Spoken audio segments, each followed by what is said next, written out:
The Apple iPhone 16 Pro Max is bigger and more powerful than ever. It has a beautiful screen, an excellent camera array, and new camera controls that could change how you approach iPhone photography.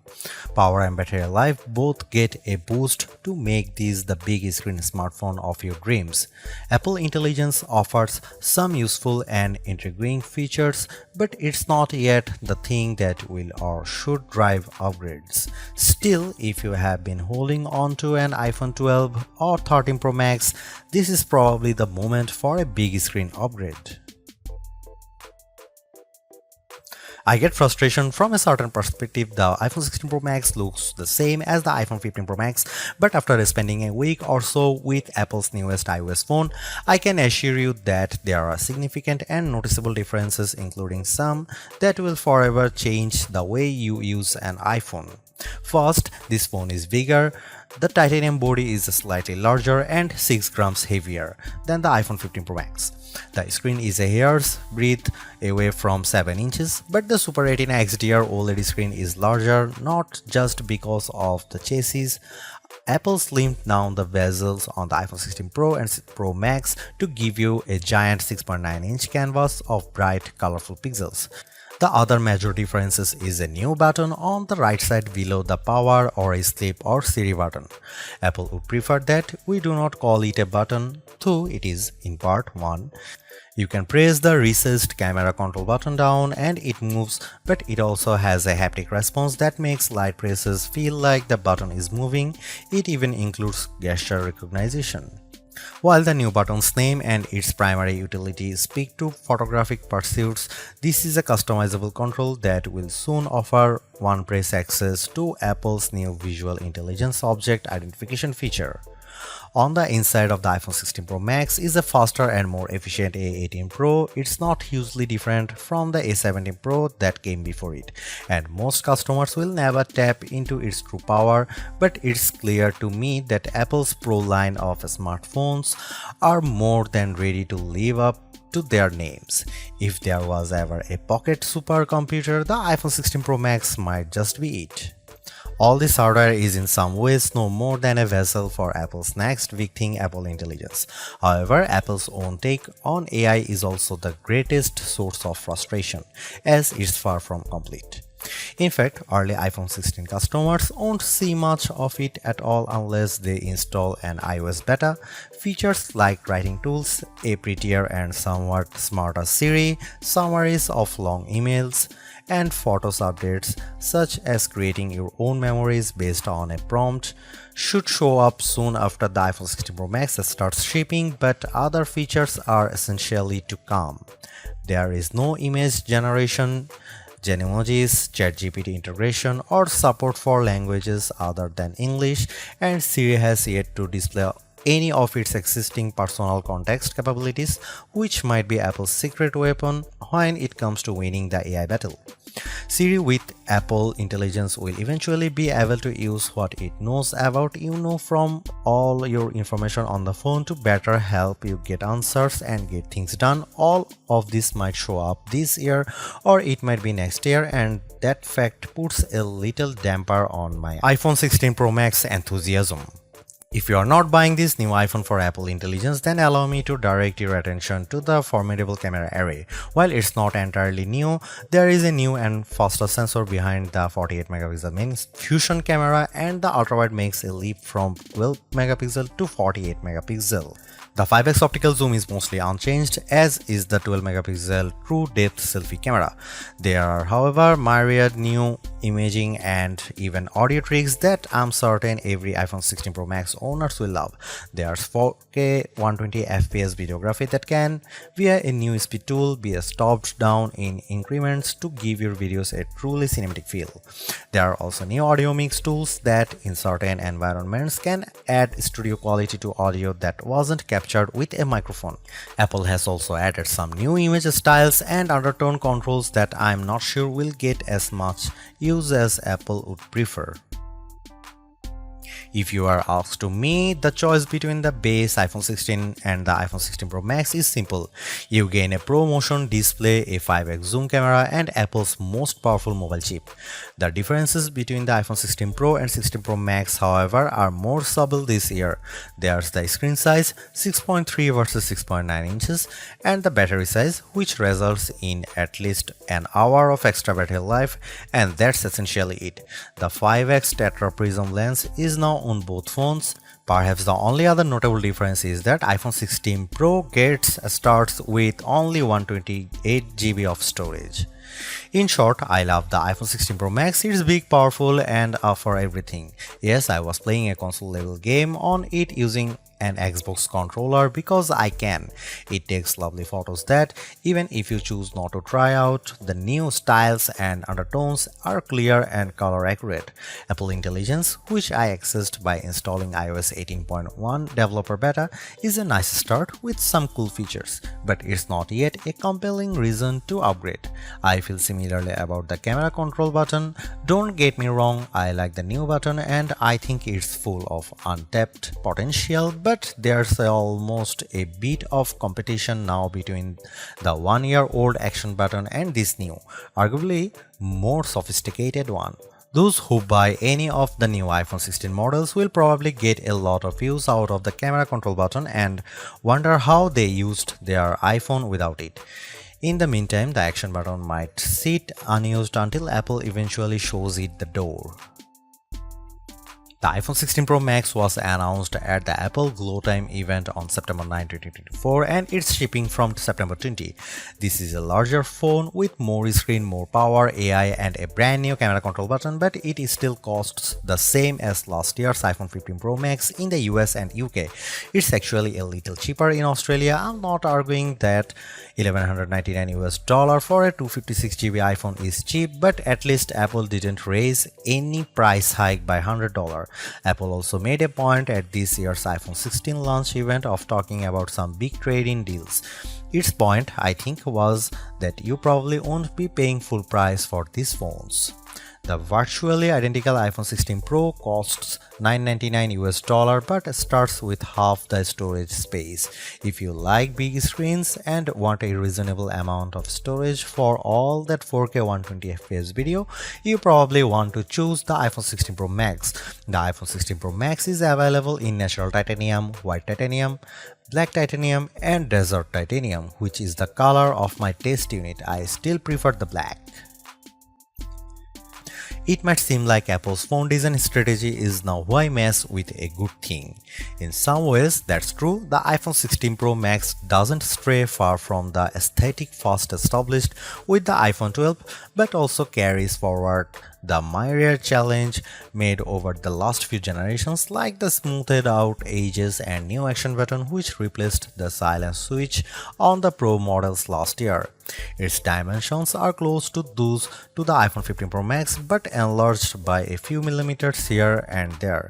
The 16 Pro Max is 163mm by 77.6mm by 8.25mm and weighs 227 grams.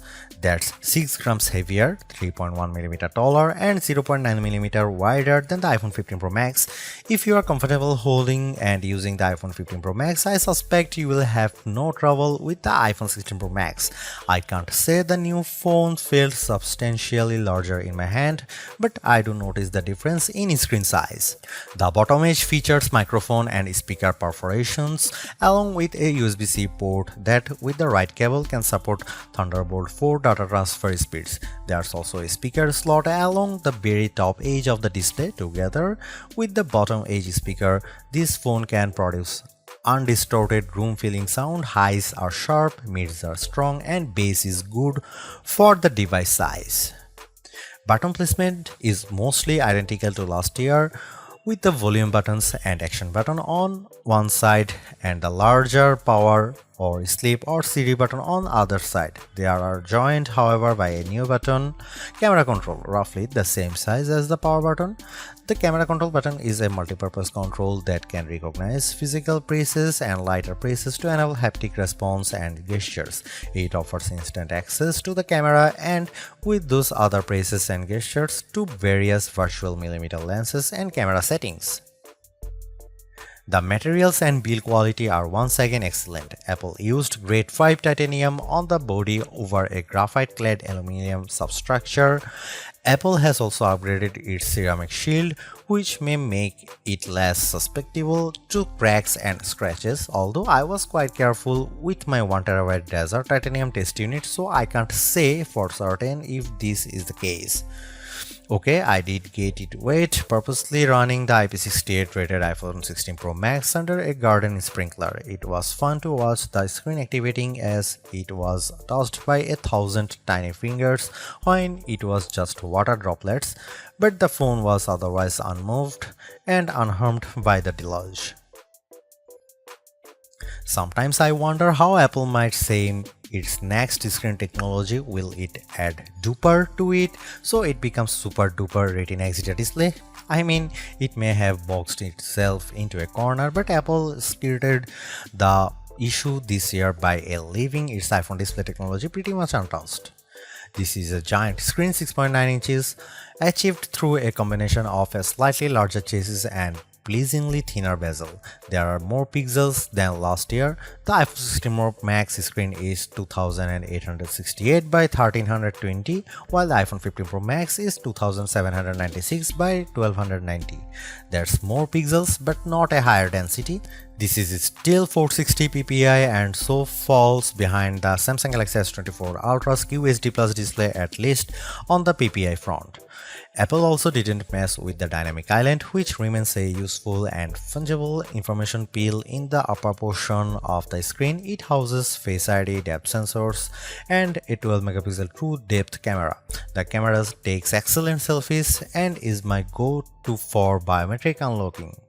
While the display's core specs haven't changed, they are worth noting. It's a wide color gamut screen that supports HDR True Tone always on display, means you can see a less saturated version of your lock screen without unlocking the phone, 2000 nits of peak brightness outdoors, and Pro Motion.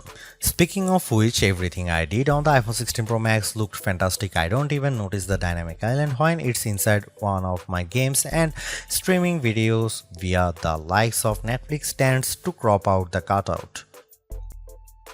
I know everyone wants to talk about Apple Intelligence, but it's the changes to the core iOS 18 platform that will have the biggest impact on your iPhone 16 Pro Max day-to-day use.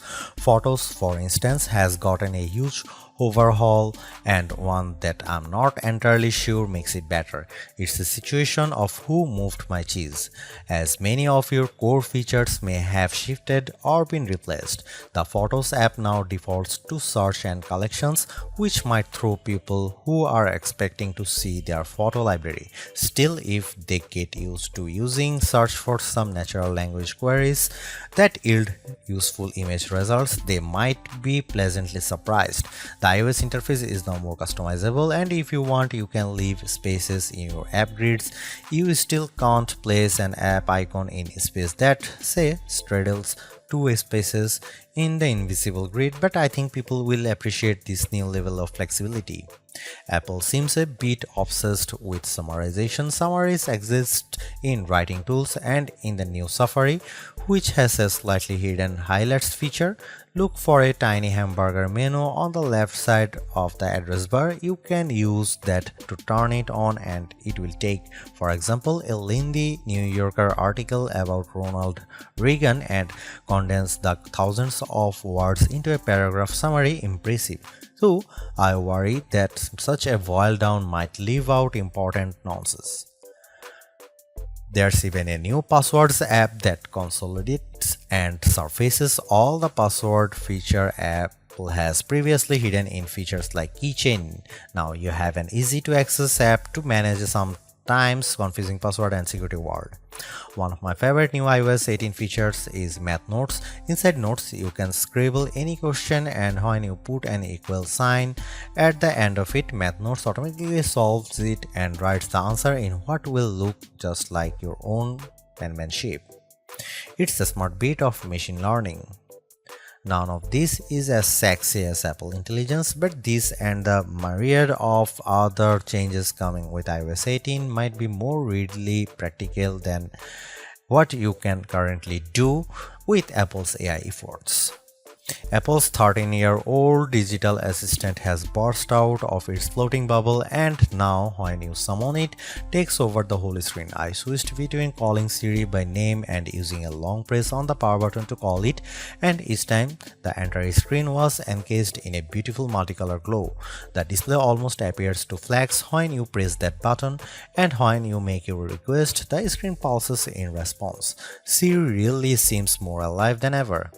This, too, might be the most exciting part of the update. Apple Intelligence features that give Siri access to information about you on the phone to make its responses more contextually relevant are not here yet, nor are app insights that might help dig into applications to enable features and actions. Instead, we get a Siri that is somewhat better at handling the ahs and ums that sometimes happens when you are trying to craft a Siri prompt. I found that Siri can understand some confused talk, although if you are nearly incoherent, Siri will be lost too. Siri did well on some question and was effective at opening the FaceTime camera when I said I wanted to take a selfie. It also did well when I asked how I could share my Wi-Fi password, returning a concise step-by-step guide. One other nice Siri update is the text to Siri. All it takes is 3 taps on the bottom of the screen to open a Siri window in which you can type in your prompt. It's a nice, discreet way of getting the answer or help you need. Writing tools, which you can find when you type text in notes, emails, or messages, offers to make your writing better in a variety of ways. I'm a confident writer and communicator in email and messaging, so AI assistance in these tasks doesn't appeal to me. There are 2 millions who feel otherwise and may find these tools useful. I noticed how while writing tools offers to make your text more professional, concise, and friendly, it does a stellar job of never losing a misconstructing the meaning of your original text. Photos is where Apple Intelligence shines. The new cleanup option in Edit is effective at removing unwanted objects from phone. When I opened a photo and tapped the cleanup eraser icon, it immediately offered to remove a few people from the background of my photo. I wanted to keep them, so I choose an object I wanted to remove, drawing over it. Precision is not a necessity. I drew over parts of it and cleanup identified the complete object. When I took a picture of my wife at an outdoor restaurant, I noticed that you could still see all the cars parked behind her. I used cleanup to remove them one by one. It did a good job. In all, Apple Intelligence shows early promise, but compared Google Gemini and Galaxy AI, it seems a bit limited. Siri still doesn't have that open LLM feel where you could ask it almost any question or solve any problem. There is no AI image generation, not even the promised Gen emojis. It's still an English-only tool, and the promised third-party integration with ChatGPT and potentially Gemini have yet to materialize. It's a good effort, but this version of Apple Intelligence is not the one that will spark a billion upgrades.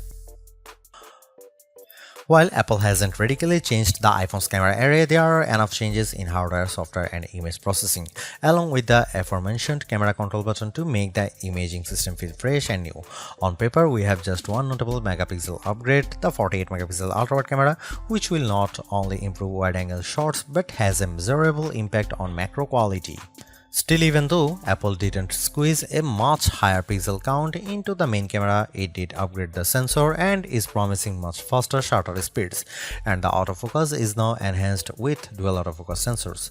These are the kinds of incremental changes that should improve both the experience of using the quality delivered by the main camera sensor, but they are also hard to measure.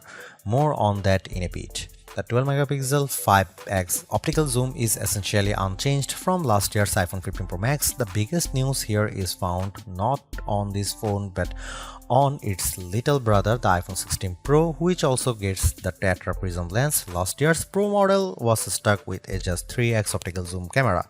Similarly unchanged is the 12-megapixel FaceTime camera on the front. Here are some camera samples of iPhone 16 Pro Max.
By every metric, the iPhone 16 Pro Max's new A18 Pro SoC is a beast. It outperforms the A17 Pro and Qualcomm's Snapdragon 8 Gen 3 in most benchmarks, while Apple isn't backing the CPU with as much memory as you might find in, for instance, a Google Pixel 9 or Samsung Galaxy S24 Ultra. The iPhone 16 Pro Max and its A18 Pro chip make good use of the 8GB it has.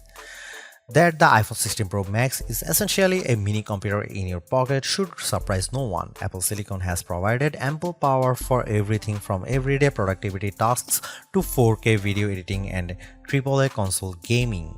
The A18 Pro is no different, but in this case, we have an even larger canvas on which to enjoy its benefits. I'm not sure I could find a task this phone couldn't handle.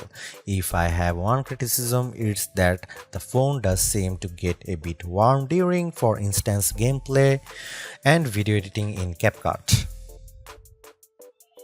I don't know if this is the graphite covered aluminum substructure more efficiently delivering heat from the chip to the body or the phone overworking. The good news is that this does not adversely impact performance or battery life. Call quality was good, and I am pleased to see that this is now a future-leaning platform with Wi-Fi 7 support. There's also Bluetooth 5.3 support and second-generation ultra-wideband. It helps in my Find My app, which I used when I purposely misplaced my new AirPods 4. In the US, the iPhone is now eSIM only, which I like, although some people miss the physical SIM card. I appreciate the ease of switching eSIMs from one phone to other and how easily the iPhone 16 Pro Max lets you switch between multiple eSIM numbers on the iPhone 16. The iPhone 16 Pro Max have everything we have come to expect in a year-over-year upgrade even without Apple Intelligence. The 6.9-inch iPhone 16 Pro Max have a slew of upgrades including a good battery life, outstanding photo and video chops and iOS 18. The iPhone 16 Pro Max are excellent phones worthy of a spot in your pocket if you can afford them.